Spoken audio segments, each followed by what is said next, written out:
तो बच्चों हम लोग अब क्वेश्चन नंबर 48 करेंगे। इस 48 में क्या क्या दे रखा है बेटा? एक तो मास कितना दे रखा है, 1 ग्राम दे रखा है। ठीक है, हम लिखते चलते हैं।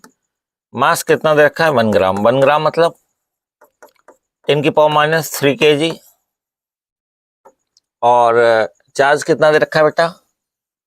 2.5 क्यूब है आपका, 2.5 10⁻⁴ कूलम हो गया। इज रिलीज्ड फ्रॉम रेस्ट, यानी कि इनिशियल वेलोसिटी फिलहाल कितनी है, 0 है।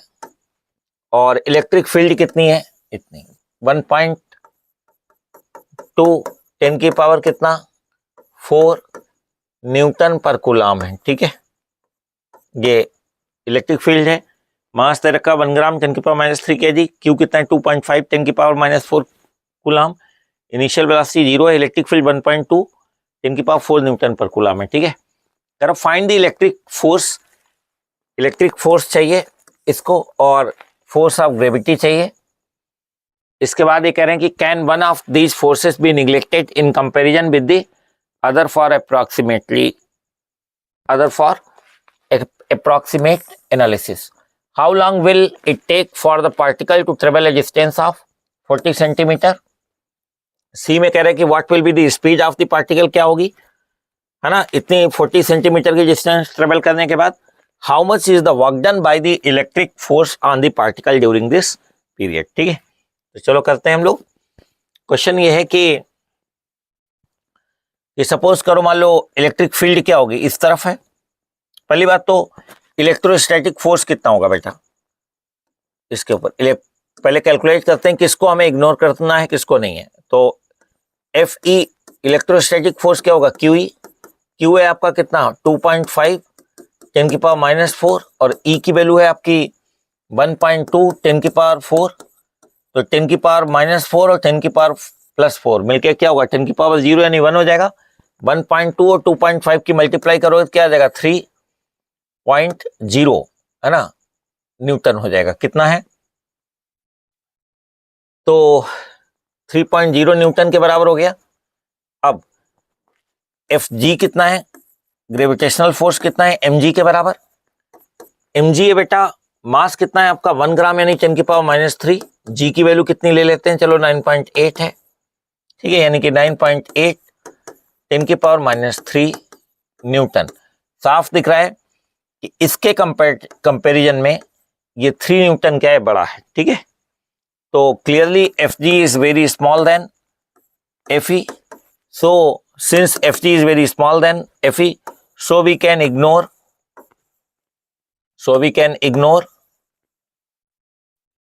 Fg in comparison with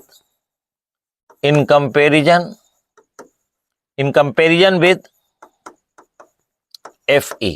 ठीक है, अब आते हैं, अब क्या पूछा है कि, तो पहला पार्ट क्या था कि आपका कि find the electric force and the force of gravity निकाल दिया हम लोगों ने। और अब हमसे कह रहे हैं कि can one of these forces be neglected. जो ग्रेविटेशनल फोर्स है चार्ज पार्टिकल के ऊपर, एफ जी, उसको इग्नोर कर सकते हैं।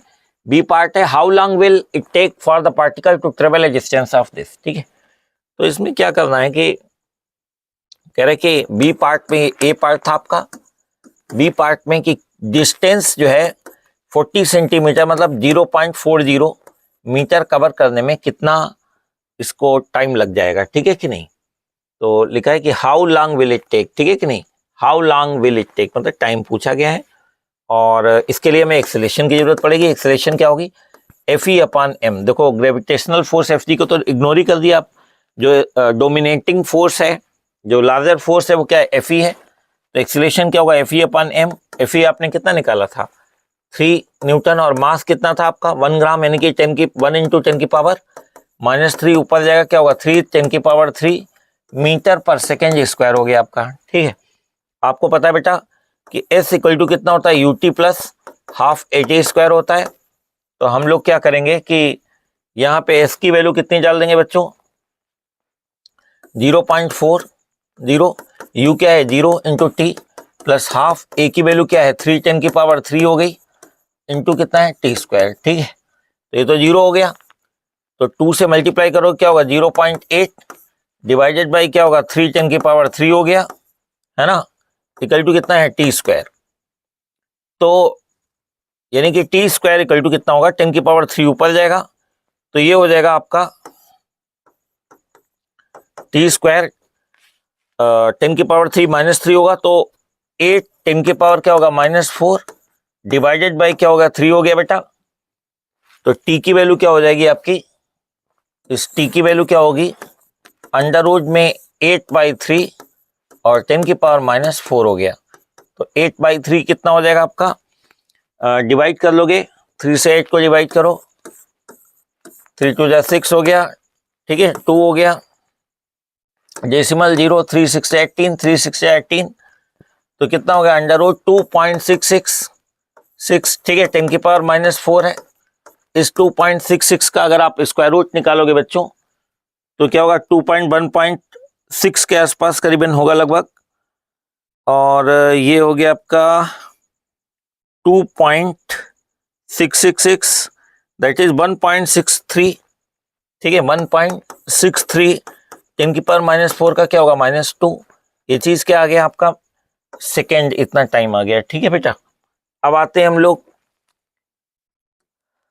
नेक्स्ट पार्ट है कि वेलोसिटी कितनी हो जाएगी, ठीक है। इसके बाद जो सी वाला पार्ट है बच्चों, सी वाले पार्ट में हमसे पूछ रहे हैं लोग कि what will be the speed of the particle after travelling this distance, ठीक है। तो सी पार्ट है बेटा, सी पार्ट में v इक्वल टू कितना है u प्लस 80 है ना, u कितना है 0, a कितना निकाल लिया था आपने 3 10 की पावर कितना था 3 था, टाइम है आपका 1.63, 10 की पावर क्या है -2, तो 3 से मल्टीप्लाई किया 3 3 जा 9 3 6 जा 18, 3 1 जा 3 और 1 4.89, 10 की पावर 3 और -2 कितना हो जाएगा 10 की पावर 1, लगभग ये क्या है आया 48.9, तो अप्रोक्सीमेटली ये क्या होगा 49 मीटर पर सेकेंड के बराबर हो जाएगा, ठीक है।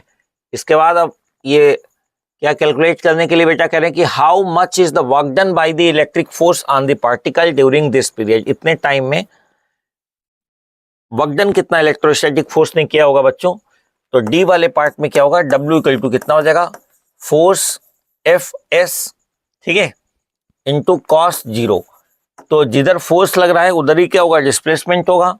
तो फोर्स कितना था आपका, आपको याद है फोर्स इलेक्ट्रोस्टैटिक फोर्स कितना था, इलेक्ट्रोस्टैटिक फोर्स था बेटा Fe, actually Fe into S cos, Fe into S cos 0, Fe की वैल्यू हम लोग निकाल चुके थे कितना 3 न्यूटन था, S की वैल्यू कितनी है आपकी है डिस्टेंस 0.4 था, cos 0 क्या होगा 1, तो ये 1.2 जूल के बराबर हो जाएगा, ठीक है।